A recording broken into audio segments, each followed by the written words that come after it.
nti Emundu eyata Isma Emundu yeyase omusirikale wa Bujingo nga bamachinze ballistics ziri yes, kati kankuvuge bulungi kubanga sekta ngitegeera. Emundu eyata omugenzi Isma jjajja Ichuli y'emundu y'emu eyase omugenzi Richard Onono abadde driver wa Pr Bujingo. Franga Shumba ye Bwino yuno yamulese genda kubambi bawa waneno ku Meran K News naye nga muri mutya baddiya mwasibe mutya mwasuze mutya kansubira muri bulungi yonna gyemusinzidde okulabira ate n'abasubscribinga mukwano kusaba soko subscribing ebera ngo liking eno video sharing commenting ate kako notification bell ako akadde wentekayo video obeerenga togisuwa naye kansuubire nti nno muli bulungi.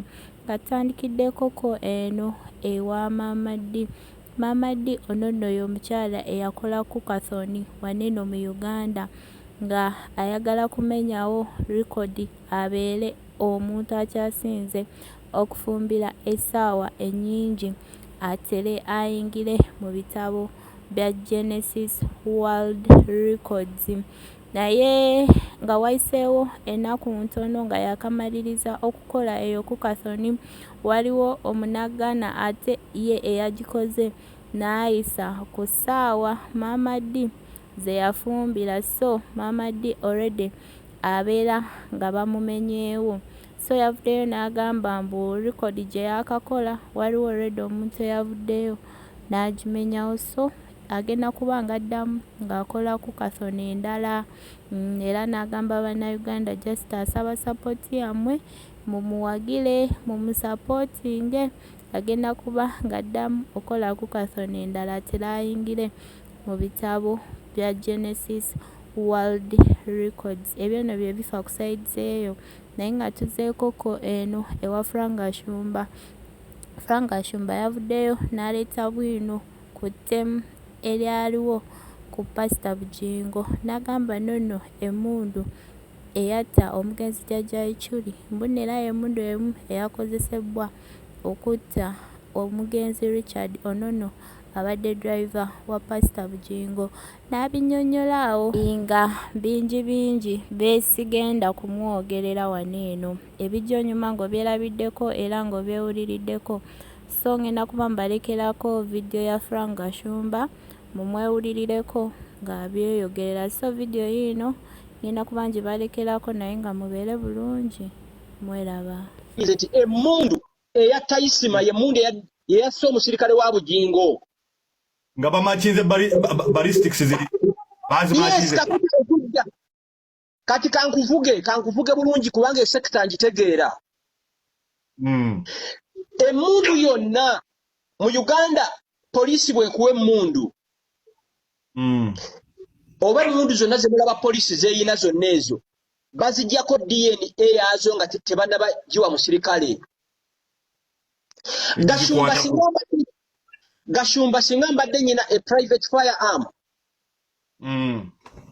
before they hand over that gun to you bagikuggyako ne bagitwala mu forensics ne bagiggyako DNA waayo nga kitegeeza nti Gashumba bwe nkozesa emundu yange neekuba omuntu essasi, poliisi kasita egenda ku crime scene n'epiikingawo ebisosonkole ejja kutegeera nti emundu eyakubye ya Gashumba.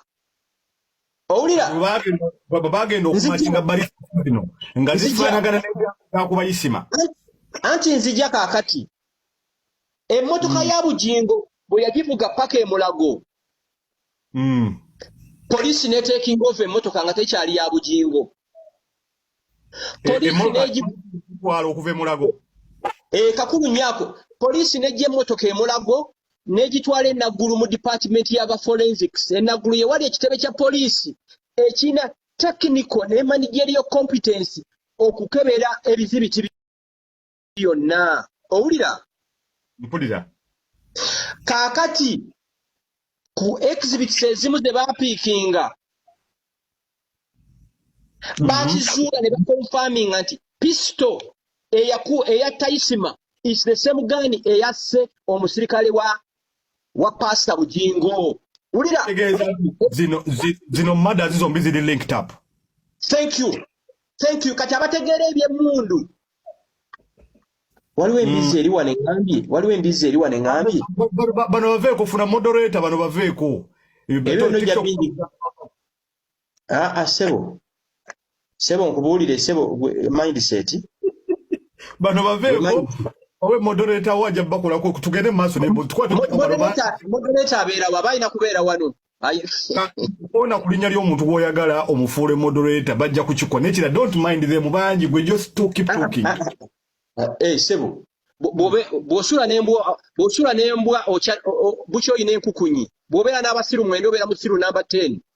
Kituufu naye kakati olina abantu abakulaba abayitirivu toyinza kubeera mindset.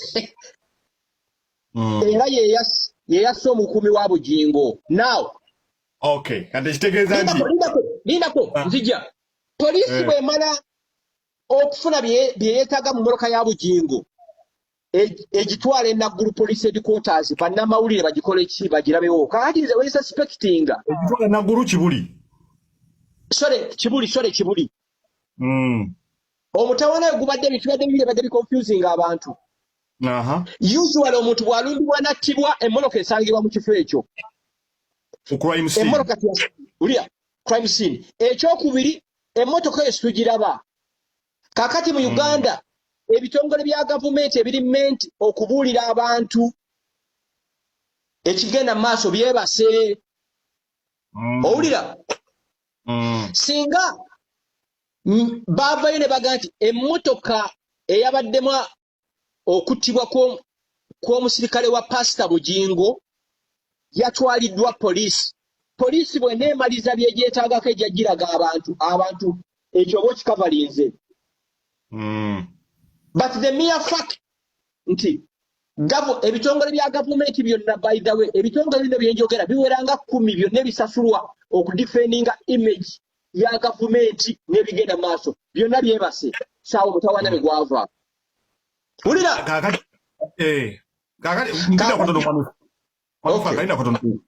bamala okukonfaminga nti emmundu zino ezaakozesebwa kuba n'abantu ababiri zombi y'emmundu eri mundu yemu. Kati kitegeeza nti mada zino ebbiri ziri linked. Yes. So what has to be established is what is the motive?